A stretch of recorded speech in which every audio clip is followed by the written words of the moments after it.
तक कांग्रेस के अंदर घर वापसी का जो ये ट्रेंड है, ये हो सकता है सरकार की वापसी भी कर दी आने वाले दिनों में। शेर हैं तो वो सवा शेर हैं, और अगर कुर्सी की तरफ देखा फिर भूपेंद्र सिंह हुड्डा ठिकाने लगाने में देर नहीं लगाते। टिकाया था, बनाया था, मजबूती दी थी तो राव इंद्रजीत, धर्मवीर सिंह, चौधरी बीरेंद्र सिंह, इनका बहुत बड़ा रोल रहा। में सवारों छेद एसआरके ग्रुप करे या हुड्डा ग्रुप करे, अगर पानी आएगा शिप के अंदर तो सभी डूबेंगे। मोदी वेव आई और जितने भी कांग्रेस के स्तंभ थे वो डगमगा गए कुछ, और उन स्तंभों में उखड़ने वालों में से एक चौधरी बीरेंद्र सिंह भी थे। चौधरी बीरेंद्र सिंह के परिवार के आने से कांग्रेस को कितनी मजबूती मिलेगी। चौधरी बीरेंद्र सिंह चौधरी छोटू राम के नाती हैं। चौधरी छोटू राम वही हैं जिन्होंने ज़मींदारा पार्टी बनाई, और किसान जो हैं आज भी उनका एहसान मानते हैं कि उन्होंने साहूकारों से उनकी ज़मीनें छुड़ाई। एक तरह से इस इलाके में हरियाणा, पंजाब, इवन कि लाहौर तक जो भी किसान अपना खेती करता है वो एहसानमंद है चौधरी छोटू राम के। और अगर हम उस साइड जाएं, पाकिस्तान साइड से, तो अब भी उनके घरों में भी चौधरी छोटू राम के पोर्ट्रेट जो हैं वो मिल जाएंगे। तो ये उनके नाती हैं और उन्हीं के नाम पे उन्होंने राजनीति की है, और एक साफ छवि के आदमी। ये पहले करीब 40 साल तक चौधरी बीरेंद्र सिंह, 40 से भी ज़्यादा, ये कांग्रेस में रहे और इनके पास काफ़ी पद थे, और ये कई प्रदेशों के प्रभारी भी रहे, यानी कि संगठन के तौर पे भी उन्होंने काम किया, मंत्री भी रहे, और एक बहुत ही पावरफुल आदमी थे कांग्रेस में। बहुत बड़े, इनका कद बहुत बड़ा रहा है, शुरू से ही बड़ा कद रहा है। सोनिया गांधी के घर में डायरेक्ट इनकी एक्सेस थी, और मतलब एक तरह से कांग्रेस के सर्वा ये रह चुके थे। उसके बाद 2014 में जब मोदी वेव आई और जितने भी कांग्रेस के स्तंभ थे वो डगमगा गए कुछ, और उन स्तंभों में उखड़ने वालों में से एक चौधरी बीरेंद्र सिंह भी थे। हालांकि ये कहते हैं कि वे बेशक कांग्रेस छोड़ करके बीजेपी में गए, लेकिन इन्होंने गांधी परिवार के बारे में कभी भी गलत नहीं बोला, और ये बीजेपी में रहते हुए भी इन्होंने हरदम एक मर्यादा के अंदर ही अपनी बात कही है। इनका जो बात करने का तरीका है वो ठेठ हरियाणवी है, ठेठ हरियाणवी है। और मुझे याद है 2016 में जब जाट आरक्षण चल रहा था और भारतीय जनता पार्टी में होते हुए भी ये किसानों के मंच पर आते थे, जाटों के मंच पे आते थे, बात रखते थे, और इनको सुना भी जाता था। एक तो इनका अंदाज़ कुछ इस तरीके का है कि बात को बहुत बखूबी और बहुत ही छोटे मर्म को बहुत जल्दी समझा देते हैं। दूसरा, चौधरी छोटू राम के नाती होने का इनको एडवांटेज रहा है, और बड़ा है एक स्पष्टवादी से आदमी है, ज़्यादा अपने अंदर वो नहीं रखते, ये कोई इस तरह के अंदर मतलब लेयर्स नहीं हैं ज़्यादा। और इनके सुपुत्र हिसार से ब्रजेंद्र सिंह, जो पहले सीनियर आईएएस थे, रिटायरमेंट लेकर के वो राजनीति में आए, और भारतीय जनता पार्टी ने जब ये बीजेपी में आ गए, अमित शाह को चौधरी बीरेंद्र सिंह ने जींद में बुलाया, एक बहुत बड़ी रैली आयोजित की गई। अमित शाह आए और काफ़ी तारीफ़ की अमित शाह ने भी, और चौधरी बीरेंद्र सिंह बीजेपी में ज्वाइन किए। इनके बेटे को हिसार लोकसभा से 2019 में टिकट दी गई, 2019 में टिकट दी गई तो वो जीत दर्ज की। लेकिन अभी कुछ समय पहले ही ब्रजेंद्र सिंह ने बीजेपी पार्टी को छोड़ दिया और राहुल गांधी की प्रेज़ की, और ऑफिशियली कांग्रेस में दिल्ली में इन्होंने ज्वाइन कर लिया। अब वो टिकट की दौड़ में है, हिसार या सोनीपत, देखो कहाँ से उनको टिकट मिलता है। तो मूल जो सवाल है कि चौधरी बीरेंद्र सिंह, जो कि ऑफिशियली उन्होंने आज, और उनकी पत्नी ने बीजेपी पार्टी छोड़ करके कांग्रेस को ज्वाइन कर लिया है, मूल सवाल ये है कि चौधरी बीरेंद्र सिंह के परिवार के आने से कांग्रेस को कितनी मजबूती मिलेगी। मैं ये मानता हूँ कि जींद अपने पैरों पे खड़ा हो गया है। किसान आंदोलन ने जींद को जिंदा कर दिया है। मैंने 13 महीने के किसान आंदोलन में देखा है दिल्ली पर जो मूवमेंट थी, सिंह बॉर्डर पे और अपना जो यहाँ बहादुरगढ़ के पास जो बॉर्डर पे, टिकरी बॉर्डर पे, यहाँ जो मूवमेंट थी, सबसे ज़्यादा जो पार्टिसिपेशन, अगर हरियाणा के अंदर किसी एक डिस्ट्रिक्ट का मैं कहूँ कंसिस्टेंट सपोर्ट, तो वो जींद का था। कोई भी स्टेटमेंट इशू होती थी टिकरी बॉर्डर से या शंभू बॉर्डर से, उसका पालन किसी और डिस्ट्रिक्ट में हो ना हो, जींद में ज़रूर होता था। तो जींद में उन्होंने जिंदा हो गए हैं वो लोग, और वो बोलना भी सीख गए हैं, अपने अधिकारों के लिए लड़ना भी सीख गए हैं। लेकिन बीरेंद्र सिंह का बहुत बड़ा कद है, और 2 टाइम के मुख्यमंत्री चौधरी भूपेंद्र सिंह हुड्डा के रिश्तेदार भी हैं।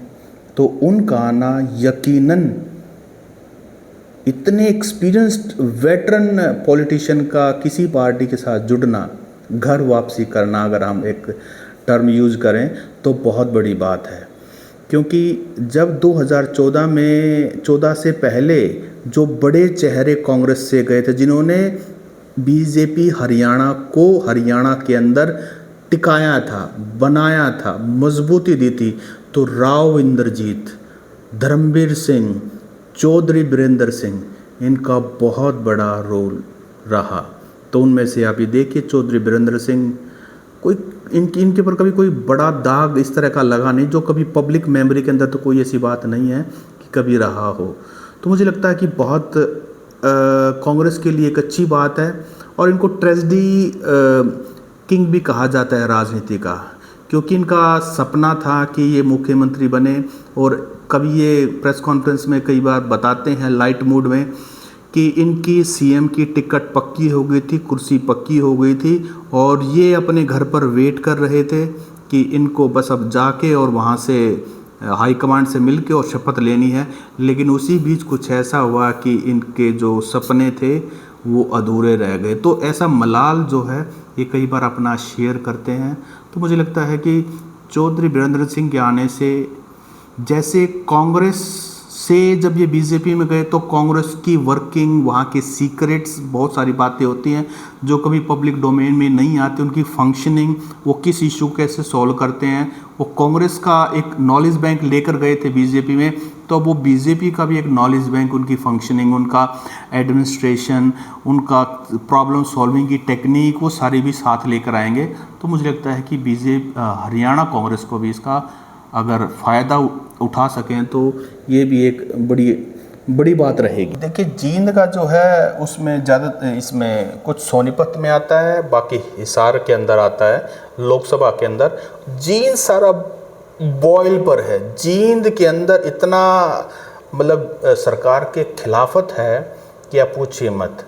और ये खिलाफत हमने देखी कि 13 महीने के किसान आंदोलन में जिस सक्सेसफुली तरीके से रोड जाम किए गए, टोल बंद कर दिए गए, और जिस तरीके से प्रशासन को पंगु बना दिया गया, सरकार के जो मंत्री थे वो गाँव के अंदर घुस नहीं सके। तो मुझे लगता है पूरी सरकार के तो बिल्कुल खिलाफ माहौल है। तो ऐसे में मुझे लगता है कि लोकसभा चुनाव में बीजेपी का विरोध करने पर जो भी पार्टी सक्षम होगी, अब हालांकि नेशनल पार्टी के रूप में कांग्रेस ही एक बचती है हरियाणा के अंदर, और जेजेपी का तो कोई मतलब नहीं बनता। इनेलो का भी वोट बैंक उस तरीके से नहीं है कि जींद में कोई फ़ायदा उठा पाए। तो मुझे लगता है कि जींद के अंदर जो भी कांग्रेस के कैंडिडेट रहेंगे, सोनीपत लोकसभा से और हिसार लोकसभा से, दोनों को एक बड़ा फ़ायदा मिलने वाला है।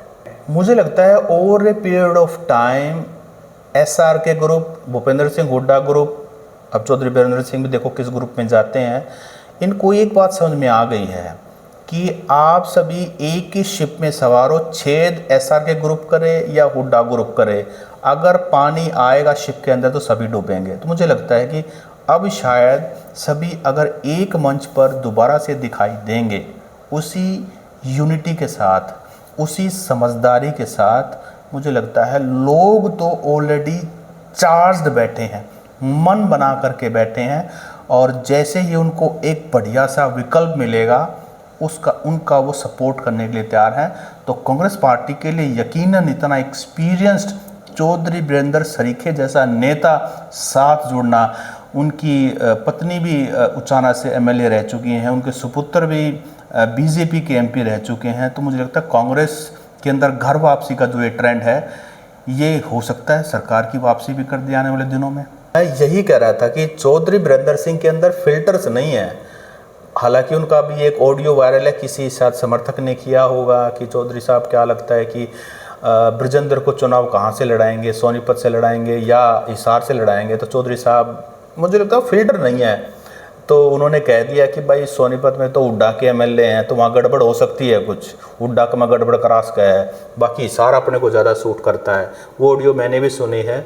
तो लेकिन मैं ये कह रहा हूँ कि ऑडियो वायरल हो गया, लेकिन अगर चौधरी बीरेंद्र से आप वैसे भी उनके साथ बैठोगे 2 मिनट, तो वो बिल्कुल बड़ बोलापन और बिना फिल्टर के अनफिल्टर्ड सा, जैसे दादा गौतम है ना, एक बार जब वो बोलना शुरू कर देते हैं तो फिर उसके बाद मुझे ज़्यादा, जैसे पॉलिटिक्स में वे करते हैं कि भाई ये बोलना है, ये नहीं बोलना है ना, इनको बोलना है कि भाई सामने टारगेट एक सवाल पूछा है, उसको हिट करना ही करना है, अब उसके कॉन्सिक्वेंसेस कुछ भी हो।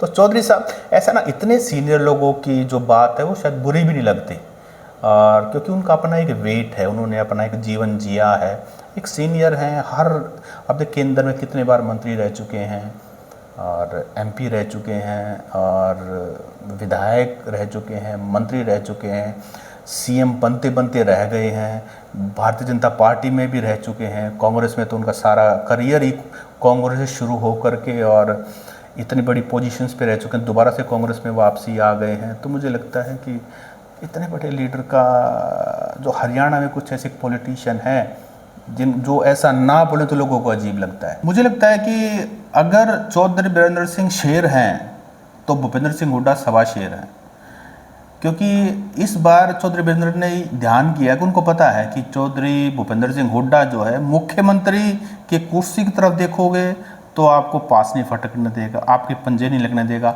उसके अलावा आपको हर कोऑपरेशन करेगा। इनका रिश्तेदार भी, आपस में रिश्तेदारी भी हैं। तो और दूसरी तरफ उन्होंने एसआर के ग्रुप के साथ भी एक अंडरस्टैंडिंग चौधरी बीरेंद्र सिंह ने, क्योंकि पुराने कांग्रेसी हैं, बड़े सारे आपसदारी के काम हुए हैं, बहुत कुछ हुआ है, तो एसआर के ग्रुप का भी उन्होंने समर्थन हासिल कर रखा है। और वो कोई एक बड़े सीनियर नेता बता रहे थे कि एक बार वो दिल्ली सुशील गुप्ता की कोठी में गए तो उन्होंने देखा कि 3 व्यक्ति बैठे हुए हैं, एक सुशील गुप्ता, एक बीरेंद्र सिंह डोमरखा और तीसरे भूपेंद्र सिंह हुड्डा। तो ये तीनों बैठ कर के अपना शाम को जो एक माहौल बना होता है उसमें अपना जो भी था, मतलब अपना शाम को थकान उतार रहे थे। तो आपसदारी है, बड़े नेता हैं, सीनियर है, अंडरस्टैंडिंग है। तो मुझे लगता है कि अब जब तक बीरेंद्र सिंह सीएम की कुर्सी की तरफ नहीं देखेंगे, भूपेंद्र सिंह हुड्डा का पूरा कोऑपरेशन उनके साथ रहेगा। वो शेर हैं तो वो सवा शेर हैं, और अगर कुर्सी की तरफ देखा फिर भूपेंद्र सिंह हुड्डा ठिकाने लगाने में देर नहीं लगाते, जैसे अपने बहुत सारे पॉलिटिकल अपोनेंट्स को। मुझे लगता है कि कहीं ना कहीं चौधरी बीरेंद्र सिंह ने अपनी राजनीति तो पूरी कर ली है। चौधरी बीरेंद्र सिंह कहीं ना कहीं बीजेपी के चक्रियों से बाहर निकलने का एक रास्ता खोज रहे थे, एक बहाना खोज रहे थे।